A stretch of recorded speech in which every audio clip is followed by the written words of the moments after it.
যে সবকিছু মানে প্রত্যেকটা জিনিস হাতে ধরে শিখিয়েছেন। মানে সত্যি কথা বলছি, ম্যামের মতো মানুষ হয় না। মানে এত ধৈর্য একটা মানুষের মধ্যে যে থাকতে পারে, আমরা কোনো ডাউট হলে একটা কথা 10 বার জিজ্ঞাসা করলেও উনি খুব সুন্দরভাবে মেজাজ না হারিয়ে ভীষণ ভালোভাবে আমাদের জিনিসগুলো বুঝিয়েছে। এবং ওনার এই ব্যবহারে আমরা প্রত্যেকটা স্টুডেন্ট আপ্লুত।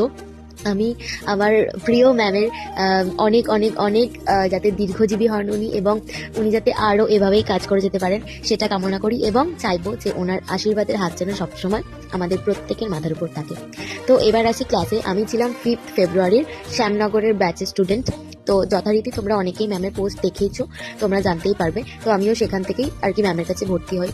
প্রত্যেকটা দিন মানে সকালবেলা 5টা থেকে উঠে রেডি হয়ে বাড়ি ফেরা 9টা 9:30টার সময়, মানে জার্নিটা না আমার কাছে অনেক কষ্টদায়ক ছিল। কিন্তু যখন গিয়ে ম্যামের মুখটা দেখতাম যে এই মানুষটা সারাদিন কত অক্লান্ত পরিশ্রম করেও আমাদের এইভাবে শেখাচ্ছে এত ধৈর্য নিয়ে, খুব ভালো লাগতো। আর এই যে হেয়ারটা দেখছো, এটা আমি ম্যামের কাছে প্র্যাকটিসে করেছি। কেমন হয়েছে অবশ্যই জানিও।